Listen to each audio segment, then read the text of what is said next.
ನಮಸ್ಕಾರ ರೀಪಾ. ನಾನು ನಿನ್ನೆ ನಮ್ಮ ಹೆಂಡತಿ ಊರಿಗೆ ಹೋಗ್ಬಿಟ್ಟಿದ್ದಾರೆಪ್ಪ. ಹಿಂಗಾಗಿ ನಿಮ್ದು ಹುಟ್ಟುಹಬ್ಬ ನನಗೆ ಗೊತ್ತಾಗ್ಲಿಲ್ರಿಪ್ಪ. ಅದಕ್ಕೆ ಇವತ್ತು ವಿಶ್ ಮಾಡ್ತಾನೆ. ಹ್ಯಾಪಿ ಬರ್ತಡೇ ರೀಪಾ, ಒಳ್ಳೇದಾಗ್ಲಿ ನಿಮ್ಗೆ. Thank you. ಹಾಂ, ಇವಾಗ ಮ್ಯಾಟ್ರಿ ಬರೋಣ.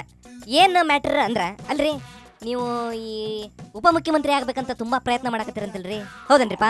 ಆಸೆ ಇರೋದು ಸಹಜ. ಆಸೆ ಇರ್ಬೇಕು ಬಿಡ್ರಿ.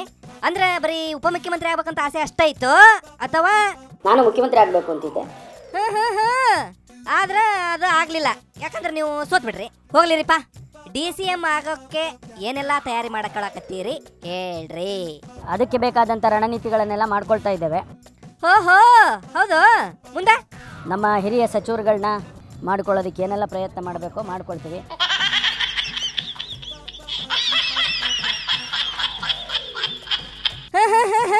ಅಲ್ರಿ ಹಂಗೆ ಕೇಳ್ತೀನಿ, ಬೇಜಾರಾಗಕ್ಕೆ ಹೋಗ್ಬೇಡ್ರಿ.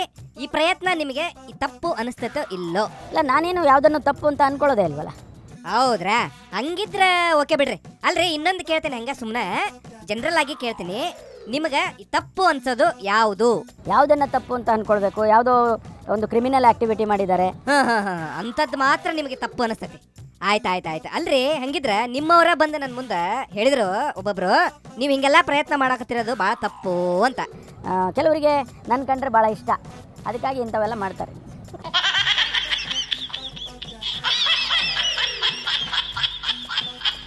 ಹೌದ್ರಾ? ಹಂಗಿದ್ರ ಈ ವಿಚಾರ ಹೋಗ್ಲಿ ಬಿಡ್ರಿಪ್ಪ. ಅಲ್ರಿ ನಿನ್ನೆ ಸ್ಮೈಲ್ ಗೌಡ್ರು ನಿಮ್ಮ ಹುಟ್ಟುಹಬ್ಬಕ್ಕೆ ಏನೋ ದೊಡ್ಡ ಕಮೆಂಟ್ ಮಾಡಿಬಿಟ್ರಲ್ರಿಪ್ಪ. ನಿಮ್ಮ ಬರ್ತಡೇನ ಈ ಕಾಂಗ್ರೆಸ್ನವ್ರಿಗೆ ಡೆತ್ ಡೇ ಅಂದಾರಂತ. ಹೆಂಗ್ರಿಪ್ಪ ಹಿಂಗಂದ್ರೆ? ಅಲ್ರಿ ಅವ್ರ ಅಂಕ್ರ ಹಂಗಂದ್ರೆ ನಿಮ್ಗೆ, ನೀವು ಅವ್ರ ಬಗ್ಗೆ ಏನು ಅನ್ಕೊಂಡಿದ್ರಿ? ನಾನು ಅವ್ರನ್ನ ಭಾಳ ಒಳ್ಳೆಯವರು, ಸುಸಂಸ್ಕೃತರು ಅಂತ ಅಂದ್ಕೊಂಡಿದ್ದೆ ನಾನು. ಆದ್ರೆ ಅದೆಲ್ಲ ಉಲ್ಟಾ ಆಯ್ತು ನೋಡ್ರಿ. ನೀವು ಯಾಕ್ರಿಪ್ಪ ಅವ್ರ ಬಗ್ಗೆ ಹಂಗೆಲ್ಲ ಅನ್ಕೊಳಕ್ ಹೋದ್ರಿ? ಯಾಕೆಂದ್ರೆ ಅವರು ಒಬ್ಬ ಹಿರಿಯ ರಾಜಕಾರಣಿ, ಹಿರಿಯ ಮುಖಂಡರು, ಅದರಲ್ಲೂ ಕೂಡ ಇವತ್ತು ಭಾಳ ದೊಡ್ಡ ಜವಾಬ್ದಾರಿ ಸ್ಥಾನದಲ್ಲಿ ಇರ್ತಕ್ಕಂಥವ್ರು. ಆಯ್ತು ಬಿಡ್ರಿಪ್ಪ. ಮತ್ತೇನ್ರಿ DKC ಸಾಹೇಬ್ರೆ, ಏನ್ರಿಪ್ಪ ಸಮಾಚಾರ? ಅಲ್ರಿ ನಿನ್ನೆ ನಿಮ್ಮ ಈ ಪರಮೇಶ್ವರನ್ ಅವ್ರದ್ದು ಹುಟ್ಟಹಬ್ಬ ಐತಲ್ರಿಪ್ಪ, ಅವ್ರ ಹುಟ್ಟಹಬ್ಬಕ್ಕೆ ನೀವು ದೇವರಲ್ಲಿ ಏನ್ ಬೇಡ್ಕೊಂಡ್ರಿಪ್ಪ? ಅವ್ರಿಗಿದ್ದಂಥ ದುಃಖವನ್ನೆಲ್ಲ ನಿವಾರಣೆ ಮಾಡಲಿ ಅಂತ ಹೇಳಿ. ಓಹೋ, ಮುಂದೆ ವರ್ಷ ಅವ್ರಿಗೆ ಹೊಸ ರಾಜಕೀಯದ ಸೇವೆ ಮಾಡೋಂಥ ಅವಕಾಶ ಸಿಗಲಿ ಅಂತ ಹೇಳಿ ಭಗವಂತನಲ್ಲಿ ಪ್ರಾರ್ಥನೆ ಮಾಡ್ತಾರೆ. ಅಂದ್ರೆ ಈ DCM ಸ್ಥಾನ ಸಿಗ್ಲಿ ಅಂತ. ಅಲ್ರಿ ಅವ್ರಿಗೆ DCM ಸ್ಥಾನ ಸಿಗ್ಲಿ ಅಂತ ಇಂಡೈರೆಕ್ಟ್ ಆಗಿ ಹೇಳ್ಕೊಳಕತ್ತೀರಲ್ಲ ನೀವು. ನಿಮಗೂ DCM ಆಗ್ಬೇಕಂತ ಏನಾದ್ರು ಆಸೆ ಐತೋ ಹೇಳ್ರಿ, ನನ್ನ ಮುಂದೆ ಯಾರು ಹೇಳಲ್ಲ. ನನಗೆ ಯಾಕ್ರಿ ಬೇಕು ಸದ್ಯ, ಈ ಕೊಟ್ಟಿರೋ ಕೆಲಸನೇ ನಾನು ಬೆಳಗ್ಗೆ ಸಾಯಂಕಾಲ ಮಾಡಿದ್ರೆ ಸಾಕು. ಅಲ್ರಿಪ್ಪ, ಇದು ನಿಮಗೆ ಬೇಡದೇ ಇರ್ಬೋದು, ಅಥವಾ ನೀವು ನಮ್ಮ ಮುಂದೆ ಹಂಗೆ ಹೇಳ್ತಿರ್ಬೋದು. ಆದ್ರೆ ನಿಮ್ಮ ಅಭಿಮಾನಿ ದೇವರುಗಳು ಬೇಕು ಅಂತ ಹಠ ಹಿಡ್ದಾರಂತಲ್ರಿಪ್ಪ. ಕೆಲವು ಆವೇಶದಲ್ಲಿ ಕೆಲವರೆಲ್ಲ ಮಾತಾಡ್ತಾರೆ, ಗಲಾಟೆ ಮಾಡ್ತಾರೆ. ಅಲ್ರಿ ನಿಮ್ಗ ಬೇಡದಿರೋದು ನಿಮ್ಮ ಅಭಿಮಾನಿಗಳಿಗೆ ಯಾಕೆ ಬೇಕು? ಅವ್ರು ಯಾಕೆ ಗಲಾಟೆ ಮಾಡ್ತಾರೆ? ನಮ್ಮನೆ ಮಕ್ಕಳು ಗಲಾಟೆ ಮಾಡಿದ್ರೆ ಬೇರೆಯವ್ರು ಮಾಡಕ್ ಸಾಧ್ಯನಾ? BJP ಬಂದ್ ಮಾಡಕ್ ಸಾಧ್ಯನಾ? ಅವರು ನಿಮ್ಮ ಮನೆ ಮಕ್ಕಳು. ಇದನ್ನ ನೋಡ್ರಿಪ್ಪ, ಈ ಪ್ಯಾಚ್ ವರ್ಕ್ ಅಂತ ಅನ್ನೋದು.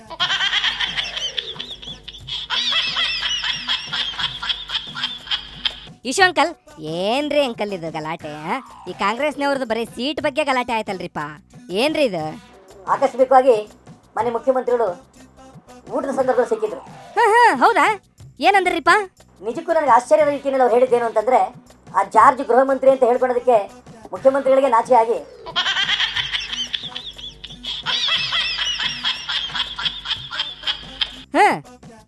ಸೋನಿಯಾ ಗಾಂಧಿ ಅವರು ಒತ್ತಡಕ್ಕೆ ಉಳಿಸ್ಕೊಳ್ಳೇಬೇಕು ಅನ್ನೋ ಪರಿಸ್ಥಿತಿ ಬಂದಂತ ಸಂದರ್ಭದಲ್ಲಿ ಗೃಹ ಮಂತ್ರಿಯಾಗಿ ನಾಮಕಾವಸ್ಥೆ ಉಳ್ಕೊಂಡಿದ್ದಾರೆ. ಅಯ್ಯೋ ರಾಮ, ಹಿಂಗೆಲ್ಲ ಆಯ್ತನ್ರಿಪ್ಪ ಅದು. ಕೆಂಪೈ ಅಂತ ಗೃಹ ಮಂತ್ರಿ ಮಾಡಿದಾರೆ, ಗಮನಿಸಿರ್ಬೋದು. ಹೌದು, ಅದು ನಮಗೂ ಗೊತ್ತು ಬಿಡ್ರಿ. ಅವ್ರು ಗೃಹ ಮಂತ್ರಿ ಮಾಡಿದೀವಿ ಅಂತ ಅಧಿಕೃತವಾಗಿ ಹೇಳ್ತಾ ಇರ್ಬೋದು.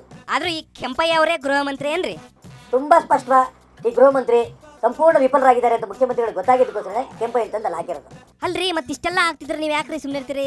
ವಿರೋಧ ಪಕ್ಷದವರಾಗಿ ಮಾಡ್ರಿ ಹೋರಾಟನ. ಈ ರಾಜ್ಯ ಸರ್ಕಾರವನ್ನ ಮನೆ ಕಳಿಸೋ ತನಕನೂ ಕೂಡ ನಮ್ಮ ಹೋರಾಟಗಳು. ಆಯ್ತ್ರಪ್ಪ, ಮೊದ್ಲ ಆ ಕೆಲಸ ಮಾಡ್ರಿ, ನಿಮ್ಗೂ ಒಳ್ಳೇದಾಕೈತಿ. ಈಗ ನಮ್ಗಿಬ್ಬರಿಗೆ ಟೈಮ್ ಆಯ್ತು, ಮನೆಗೆ ಹೋಗೋಣ ನಡ್ರಿ.